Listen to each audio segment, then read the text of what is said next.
반갑습니다. 마석고 1학년 학생 여러분, 학생공감학원의 국어강사 안동욱 선생입니다. 이번에 2023년 1학기 기말고사 국어를 비롯해서 모든 과목을 치르시느라 상당히 고생 많으셨습니다. 이번에 시험 기간에 비도 좀 많이 오고 습한 날씨가 연속되었는데 그래도 그걸 다 이겨내고 끝까지 최선을 다해서 시험을 치르신 여러분들께 다시 한번 박수 드립니다. 이번에 이제 국어 선생님으로서 이번에 여러분들이 치렀던 국어 시험지를 쭉 한번 스캐닝을 한번 해봤어요. 해봤더니 열심히 기본기에 충실했던 친구들은 잘 했을 것이고, 그 다음에 좀 덥다고 날씨가 습하다고 공부하기 싫다고 게으름을 피웠던 사람들은 조금 아쉬운 점수를 받았을 겁니다. 좀 요약하자면 등급컷이 굉장히 높을 거라는 예상을 지금 한번 해보는데요. 전반적으로 문제가 쉬웠기 때문이죠. 그런데 여러분들은 아무래도 절대평가가 아닌 상대평가로 내신 점수를 산정하기 때문에 문제가 쉽다고 여러분들한테 좋은 것이 아니라, 어렵다고 또 여러분들한테 좋은 것이 아니라, 쉽든 어렵든 그 이전에 여러분들의 성적은 상대평가로 평가하기 때문에 쉽든 어렵든 간에 여러분들은 최선을 다해야 하는 것이죠. 그래서 이번에 여러분들 국어 시험지를 한번 쭉 본 이후에 느낌, 그리고 어떠한 특징이 있었지, 그리고 이걸 바탕으로 해서 우리는 앞으로 어떤 것을 어떻게 준비해야지 라는 내용을 좀 간단하게나마 드리려고 영상을 한번 준비해 보려고 합니다. 자, 순서는 뭐 이게 길진 않을 텐데요. 그래도 순서가 있어야 되겠죠. 순서는 분석 및 총평 내용이라는 타이틀 아래 여러분들이 이번에 치렀던 2023년도 1학기 기말고사 시험지, 국어 시험지의 체감 난이도는 어땠는지, 그리고 문항별 특징은 좀 어땠는지, 모든 문항을 다 설명할 수는 없고요, 이 시간에. 그래도 일반화해서 이번 시험의 문항은 이런 특징이 있었다라는 거죠. 조금 더 구체적으로 말씀드리자면 문항 특징이라기보다는 선택지 특징이 될 겁니다. 그리고 마지막 세 번째로는 앞으로 이건 우리가 이제 어떻게 무엇을 해결해 나갈 것인가, 공부가 여기서 끝난 것이 아니라 이번 거 기분 좋게 마무리하고 2학기, 그러니까 1학년 2학기 중간고사를 넘어서서 2학기 기말고사 때까지 우리는 어떠한 전략을 세워야 하는지까지 한번 간략하게나마 말씀드리죠. 자, 체감 난이도입니다. 체감 난이도. 체감 난이도라는 것은 뭘까요? 내가 시험지를 받았을 때 헉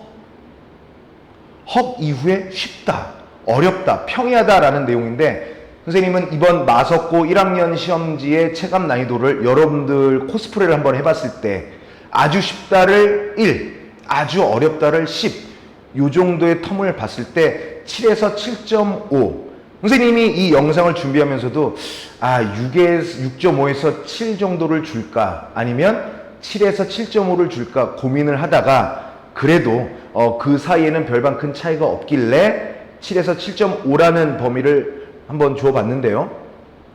6.5에서 7로 줘도 괜찮을 법한 그런 난이도라고 얘기해도 괜찮을 것 같습니다.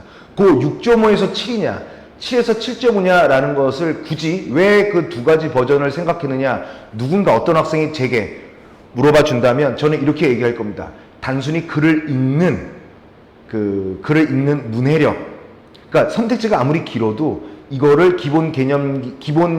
어떤 기본기에 충실해서 내가 이걸 잘 이해한다 그러면 6.5, 7 정도 가면 되고요.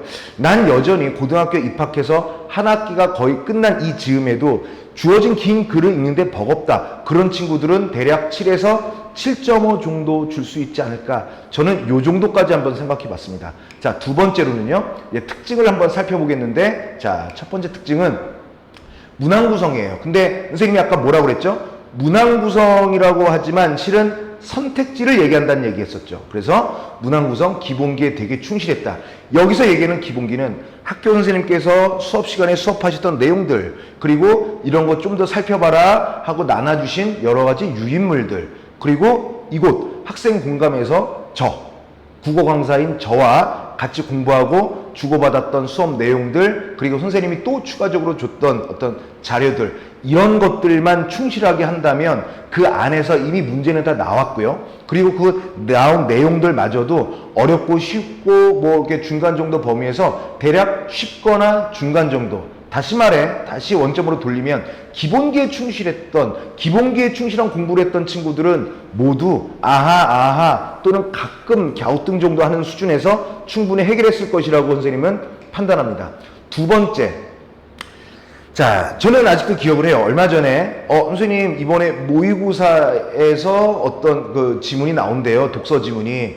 그래서 선생님이 뭐라고 그랬죠? 여러분들한테 괜찮다, 무슨 내용인지 파악을 하고, 그리고 그 문장과 문장, 그리고 문단과 문단 간의 관계 정도만 잘 파악하면 내신 정도는 잘 치를 수 있을 것이다. 다시 말해서 내용 일치 먼저 해라. 추론이든 무엇이든 다 상관이 없다. 어휘 문제는 모르겠다. 그래서 어휘 문제는 선생님이 따로 스페셜하게 한번 다뤄봐 주겠다. 이렇게 수업을 했던 기억이 납니다.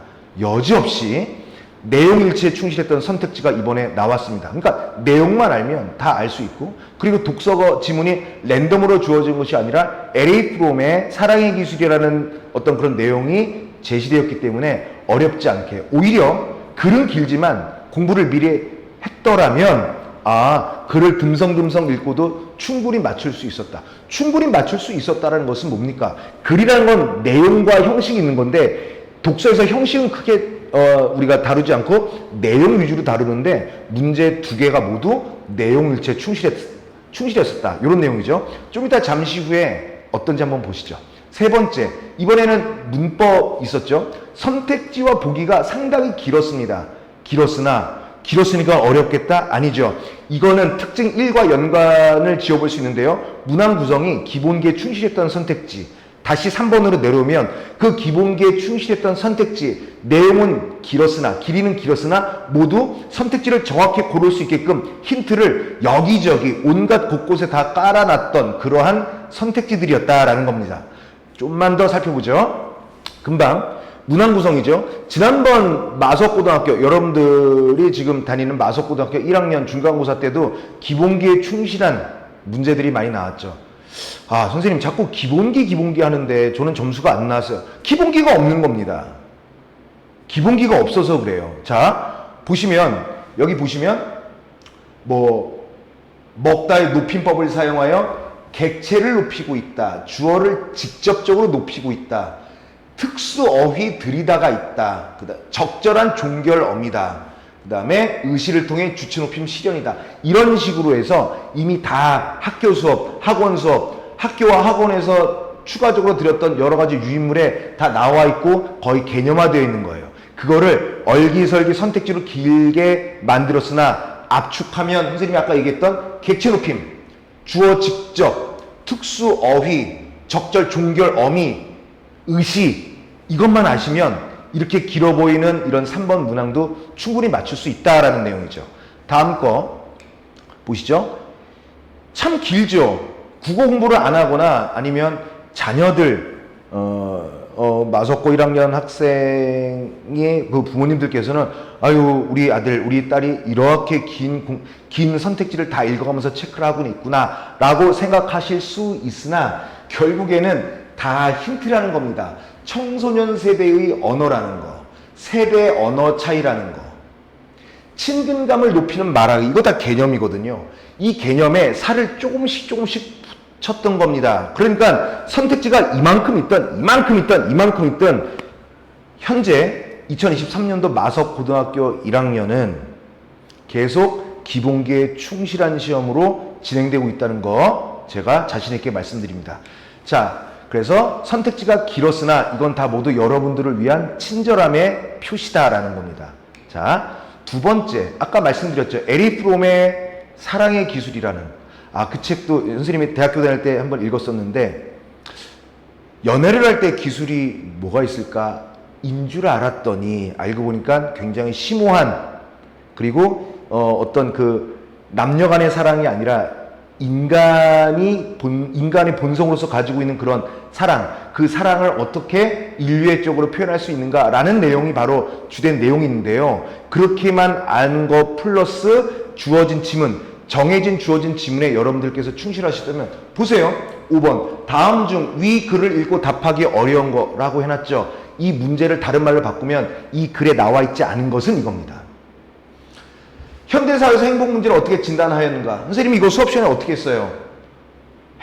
현대사회에서 행복 문제 진단 이렇게 어떻게 무엇 이유 이런 것들을 지우고 단순하게 의문문을 평서문으로 만들어 놓으면 단순한 내용일치, 그것도 가장 쉬운 내용일치 문제라고 했죠. 틀린 친구들이 없을 거라고 봅니다. 학생공감 국어 수강생 친구들 한 명도 없는 것으로 선생님이 알고 있어요. 자, 6번 문제도 좀 뭔가 길어 보이고 뭐 소유적 실존 양식 어려 보이죠. 내용이 다 나와 있는 겁니다. 그래서 선택지는 뭐라고 했죠? 독서에서의 선택지는 지문의 변형이라고 그랬죠. 변형을 이렇게 깔끔하게 학생 문제를 풀고 점수를 내서 성적을 가름해야 되는 여러분들께 오히려 친절하게 학교 선생님께서 제시한 겁니다. 틀리기가 되게 어려운. 역시 독서는 내용일치 치중. 2학년 되면 일단 1학년 때는 여러분들이 독서에 집중적으로 할 수 있는 시간이 없습니다. 1학년 때는 주로 문법 그리고 2학기 때는 중세국어 문법 이렇게 가기 때문에 독서 이번에 좀 안 됐다.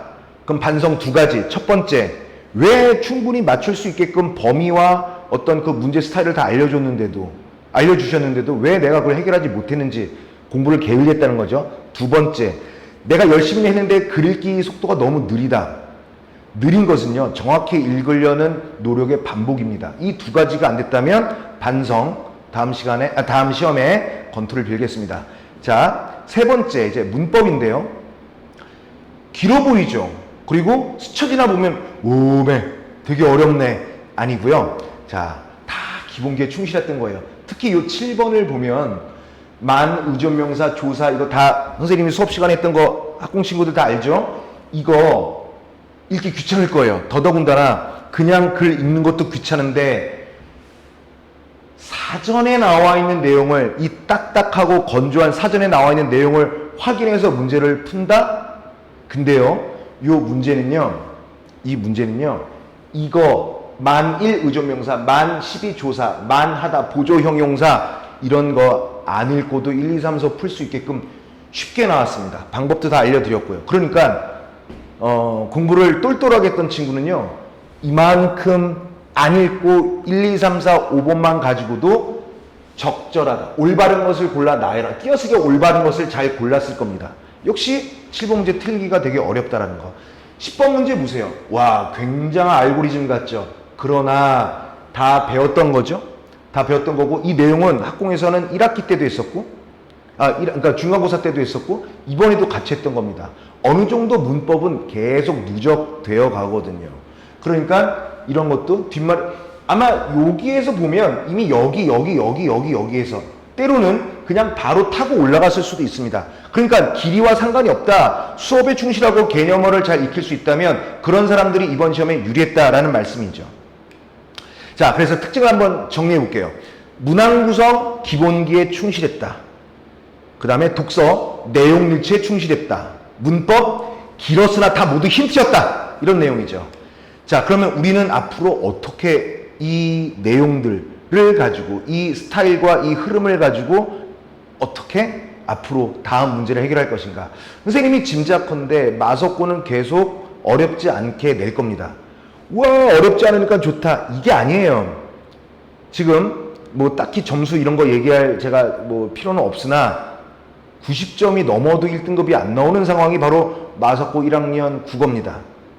열심히 해서 90점을 넘겼는데 그래도 1등급이 안 나와. 억울하죠?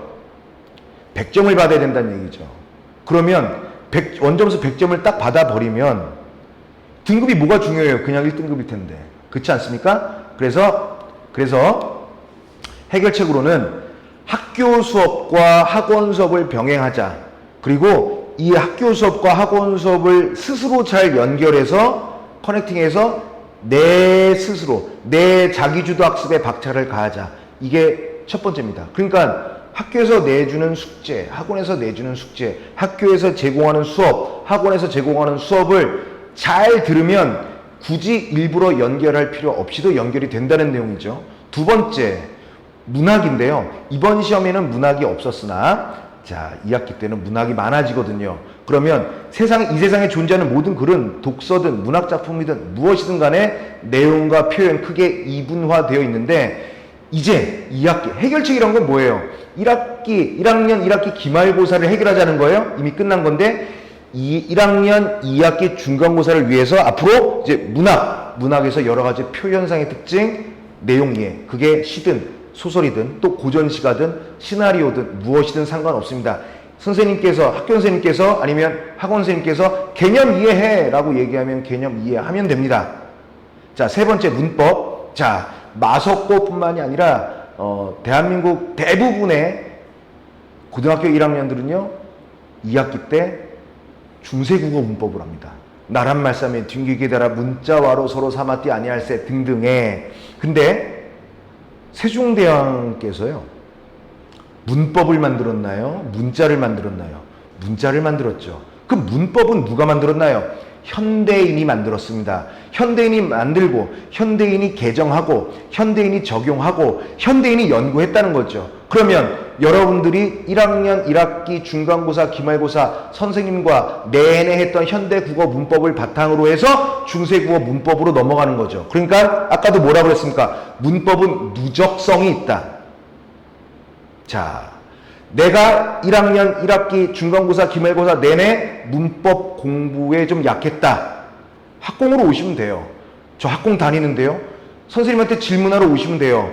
2학기가 시작하기 전에 그걸 미리 해결하시는 게 여러분들이 1, 2, 3번 중에 가장 구체적으로 해결해야 할 해결책이라고 봅니다. 현대국어를 바탕으로 해서 다시 중세국어 문법을 탐구하여 올라가는 이 교과 과정과 예상되는 문제들, 여기에 가속도가 붙으려면 여러분들의 끊임없는 복습과 탐구하고자 하는 의지가 되게 중요하다는 얘기죠. 자, 그래서 이 해답은 안동훈 선생님한테 있다라는 얘기 하겠고요. 자, 2023년 고1 국어 여름방학 시간표가 나왔네요. 그래서 월수금 1시부터 3시까지 7월 19일 개강 얼마 안 남았습니다. 자, 항상 여러분들께 말씀드리는 게 있죠. 하늘이 무너질 수는 있어요. 지금 밖에 비가 엄청 오는데 하늘이 무너져도요. 선생님, 안동훈 선생님과 공부하면 성적은 올립니다. 하늘이 무너지나 내 성적이 올라가나 한번 제대로 한번 게임 해보죠. 지금까지 학생공감학원의 국어강사 안동욱 선생이었습니다. 다음 영상 때 보도록 하죠.